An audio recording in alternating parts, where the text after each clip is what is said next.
各位颐养晚年的家人们，大家好，我是赵雪，请停一停手里的事，听我说几句掏心窝子的话。您有没有想过，自己高高兴兴准备坐飞机出国旅行或探亲时，却在机场安检被拦下？工作人员指着您精心准备的行李箱，严肃告知有物品不合规，必须处理掉，否则可能无法登机。那种窘迫无助，真的让人心急如焚。这并非危言耸听。自今年年初起，各大机场已严格执行新规，不少老朋友甚至常出差的年轻人都因不了解变化而吃亏，贵重补品被没收，新电子产品被丢，药品不合规被盘问，既耽误行程又影响心情。今天我想用多年行业经验，为您清清楚楚讲明白这8项2月起尤其重要的手提行李新规，帮您提前把麻烦拦在家里，守住钱包和好心情，让每次出行都顺顺利利。如果您觉得这些话对您有帮助，能为您省心省钱，请为颐养晚年点个订阅或在评论区留言，您的支持是我持续分享实用信息的最大动力。好，咱们话不多说，直接进入正题。第一个要说的，也是最容易踩坑，一踩就损失惨重的，就是咱们人人都离不开的移动电源。长辈们出门最怕手机没电，联系不上家人，也拍不了好看的照片，所以带个充电宝心里才踏实。有的家人还习惯带俩，图个双保险。但您知道吗？从这个2月开始，机场安检对移动电源的检查严到了几乎吹毛求疵的地步。以前咱们可能觉得，只要不把它塞进行李箱去托运，一直随身带着就万事大吉。这个想法现在可能行不通了。安检员现在不仅要看您是不是随身携带，他们更会像个专家一样，仔细审查您这个移动电源的身份证，也就是印在它外壳上的那些小字。他们会翻来覆去的找什么呢？找一个叫做额定能量或者瓦时 Watt 2的数字。如果您的充电宝用久了，外壳上的字磨花了，看不清了，哪怕只是 Watt 2这个符号有点模糊，安检员都有权不让它上飞机。还有一种常见情况，就是外壳上只标了毫安时，比如写着2万毫安时，但没标瓦时数，或者标的数字看起来不太对劲。一旦遇到这种情况，安检员很可能会拿出一个计算器，请您当场算给他看。我得跟您描述一下那个场面，安检口队伍排得老长，所有人都等着，您一个人拿着充电宝和计算器，心里一紧张，手都容易哆嗦，半天算不出来。如果最后算出来的数字超过100瓦时，或者您根本算不出，那抱歉，这个充电宝就会被当场收走，直接丢进废弃箱，再也拿不回来了。为了让您有更深的印象，我跟您讲个我同事前不久亲眼所见的事。那是在机场，一位60来岁的王伯伯准备去澳洲看孙子，他随身带了个高级大容量移动电源，能充笔记本电脑。过安检时，工作人员发现充电宝上的规格标识已磨损，无法辨认。王伯伯很自信，这是我女儿国外带的品牌货，肯定合格。工作人员耐心解释，按规定，标识不清就不能带上飞机，这是为了安全。王伯伯急了，这东西好几千呢，怎么能说丢就丢？工作人员拿出计算器，如果您能当场算出它的瓦时数，并且不超过100，就可以带。王伯伯对着毫安电压的标识束手无策，僵持了10多分钟，登机时间逼近，最终只能眼睁睁看着充电宝被丢弃。他摇头叹气的背影实在令人感慨。所以，为了避免王伯伯的遭遇落到咱们自己身上，赵雪现在就把这个简单的算法教给您，您拿笔记一下，或者记在心里，找到您充电宝上标明的毫安数 MAI 和电压 V， 用毫安数乘以电压，再除以1000，得到的就是瓦时数。举个例子，如果上面写着1万毫安时和 3.7 伏，那您就算1万乘 3.7 除以1000等于37，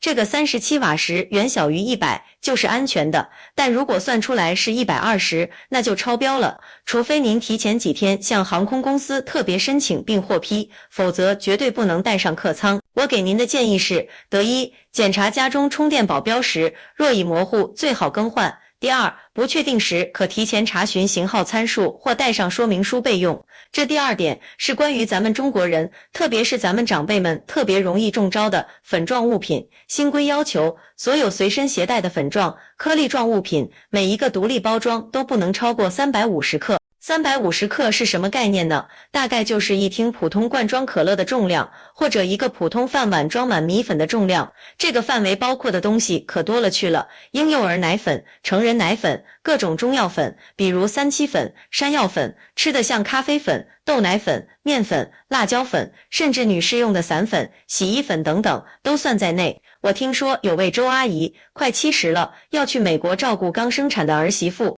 他心想，坐月子的吃得好，就特意去市场买了最好的核桃和黑豆，亲手磨成了2大罐细细的粉，每罐都足有1斤多，准备带过去给媳妇每天冲糊糊喝。他觉得这是自己的一片心意，比外面买的放心。结果在机场安检时 ，X 光机显示他行李里有大片不明粉末状物体。安检员开箱检查，拿出了那2罐沉甸甸的粉，用电子秤一称，全都远超350克。周阿姨急忙解释，这都是我自己磨的营养粉，干干净净的。安检员也很客气，但态度坚决，阿姨，规定是每罐不能超过350克，您这个超了，要么分装，要么只能舍弃。您现在已经在安检区，没法再回去托运了。周阿姨当时就红了眼眶，这些粉是她戴着手套一点一点磨出来的，满满都是心意，可规定面前没有通融余地。最后她只能含着泪亲手把2罐心血倒进了气质箱。后来在飞机上她一路都没怎么说话，心里别提多难受了。所以给您支几招。第一，提前分装，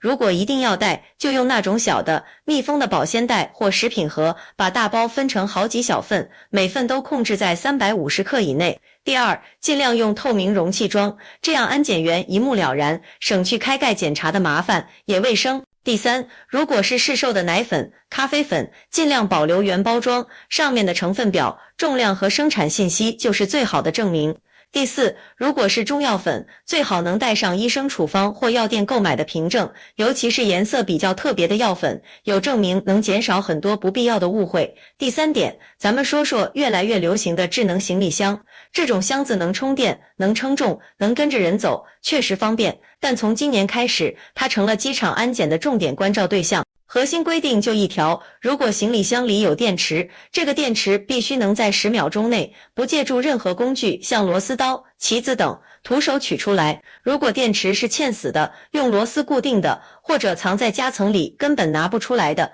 那么对不起，这个箱子无论多贵多智能，都既不能随身携带，也不能办理托运。为什么这么严格？因为过去1-2年，全球范围内发生了好几起智能行李箱锂电池在货舱或客舱内起火冒烟的事件，安全隐患非常大。航空公司现在是下了死命令，必须从源头控制。我听说过一个年轻人的例子，他是个科技爱好者，买了一个很高端的，能当平衡车骑的智能行李箱，花了不老少钱，在机场大厅骑着可拉风了。可到了登机口，地勤人员让他取出电池检查，他翻来覆去的找，发现电池仓有螺丝固定。地勤问：您带工具了吗？小伙子傻眼了，谁坐飞机会随身带螺丝刀啊？而且工具本身也是不能随手提上飞机的。地勤人员表示很遗憾，先生，电池取不出来，这个箱子就不能上飞机，托运也不行，因为电池在里面更危险。最后，小伙子只能狼狈地把箱子里的物品全部掏出来，抱着登机。而那个昂贵的箱子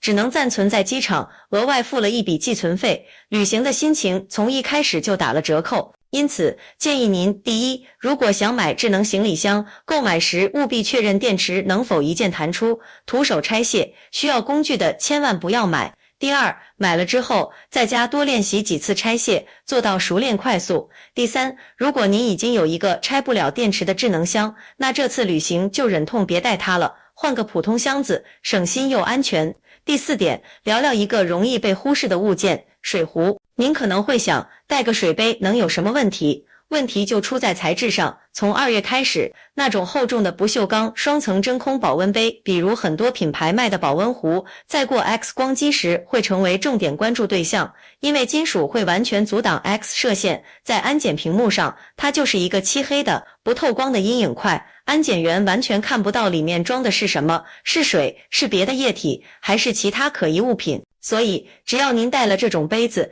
几乎100%会被要求开箱检查。您得打开盖子，让安检员查看，有时甚至要闻一下。如果杯子结构复杂，带茶格、滤网，还可能被要求全部拆开检查，非常耗时。我认识一位刘阿姨，她习惯用一个大号的不锈钢保温壶带自己泡的参茶。过安检时，她那个壶在屏幕上显示一大团黑影，立刻引起了安检员的警觉。被要求开壶检查后，里面是满满的热茶。安检员解释，阿姨，液体超过100毫升一般就不能随身带，而且我们无法确认壶底是否有其他物品，这茶您要么处理掉，要么喝掉。刘阿姨看着那一壶好茶，又看看后面长长的队伍，无奈只能全部倒掉。这还不算完，因为她的壶体积大，安检员为了彻底排除风险，还用试纸擦拭了内外进行防爆检测，前后折腾了将近20分钟，刘阿姨差点误机。所以给您几个实用建议。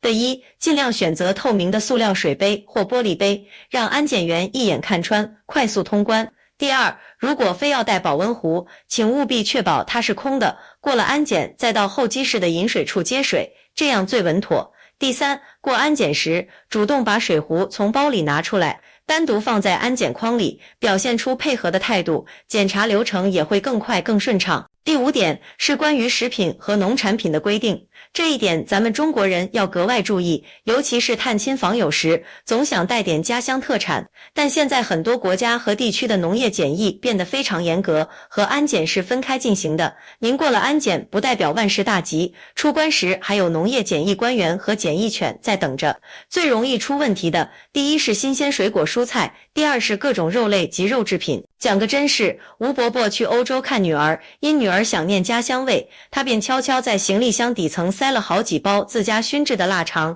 还用塑料袋层层裹好。不料抵达后，机场检疫犬径直在他的行李箱旁坐下示警。开箱查出腊肠后，吴伯伯连忙解释是自家做的干净食品，但依据当地法律，未经检疫的肉类制品严禁入境。最终，腊肠被全部没收销毁，他还因为申报收到了一笔高额罚单，原本团圆的喜悦就此被冲散。提醒您，第一，新鲜果蔬和各类生熟肉类千万不要存侥幸心理携带。第二，如果带加工食品如糕点、茶叶等，尽量选择有正规厂牌、密封包装、成分标识清晰的产品。像含肉松的糕点也要特别小心，最好提前查询目的国规定。第三，最稳妥的方法是主动申报。在飞机上填入境卡时，在是否携带食物一栏如实勾选是，走红色申报通道，让官员检查，能带的他会放行，不能带的顶多没收，但避免了因隐瞒而遭受的高额罚款。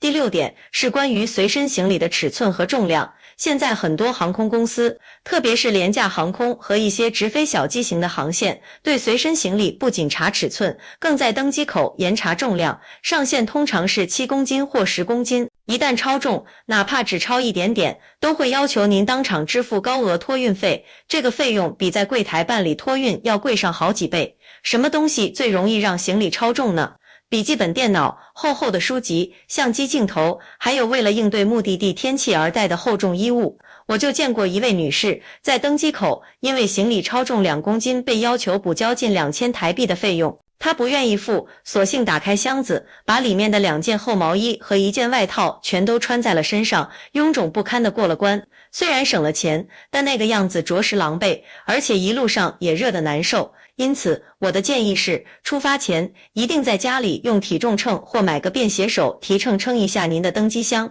把最重的东西，如书籍、非必需的电子产品、厚重的鞋子等，尽量放入托运行李。巧妙利用身上穿的空间，把较重的外套、大衣穿在身上，厚重的围巾也可以带着，等过了登机口再脱下来。一个小窍门是，可以把重的小物件如移动电源、折叠伞放在外套口袋里，这也算在身上，不计入手提行李重量。第7点是关于药品，特别是处方药的携带要求。如果您有需要长期服用的慢性病药物，这一点至关重要。新规强调，所有处方药必须连同原装的印有您姓名、药名、医生信息和处方的药瓶或药盒一起携带，千万不要为了方便，把不同药片分装到那种便携式的小药盒里，因为一旦失去原包装，安检或海关人员无法辨认这些药片是什么，极易被怀疑是违禁药物，后果可能是被带走详细调查，甚至扣留药品，耽误行程。尤其是某些特殊药品，如安眠药、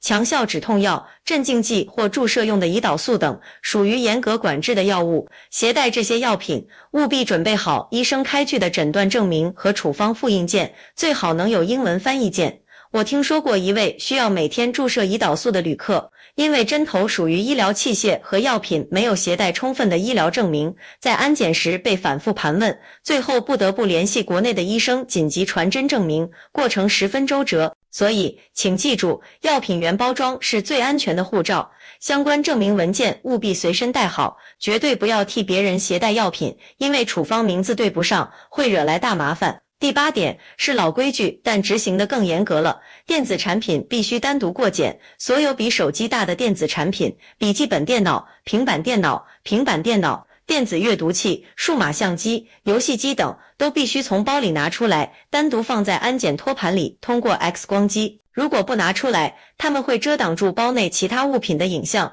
导致安检员看不清楚，最终结果就是您的包被要求打开，所有东西倒出来重新过检，既耽误时间又非常尴尬。为了让您的安检过程高效又从容，建议您在排队等待安检时，就提前把这些电子产品从包里拿出来，握在手上或放在随身小袋里，轮到自己时，利索地放入筐中。这样不仅加快了自己的通关速度，也减轻了安检人员的工作负担，展现出咱们文明旅客的良好素质。好了，一口气说了这么多，听起来有点繁琐，但您发现没有，每一条其实都是为了让飞行更安全，只要我们提前了解，稍作准备，就完全能够避免。咱们出门一趟，图的是开心和团聚，千万别因为行李这点小事坏了整个旅程的心情，甚至造成不必要的经济损失。这期内容信息量不小，赵雪就像个唠叨的闺女，生怕哪一点没讲到让您吃亏。如果您觉得今天这些话对您和您的家人朋友有帮助，请您一定帮我点个赞，把这个视频转发到您的家庭群、朋友群，让更多即将出行的人看到，多一个人知道，就少一个人在机场着急上火。大家如果在打包行李方面有什么独门妙招，或者以前在机场遇到过什么意想不到的状况，都非常欢迎在评论区里留言分享。咱们这个颐养晚年大家庭就是互相提醒，互相学习，让咱们每一位的晚年生活都能出行平安，幸福满满。这里是颐养晚年，我是总惦记着大家出行安全的赵雪，咱们下期再见，祝每一位家人旅途愉快，一路平安。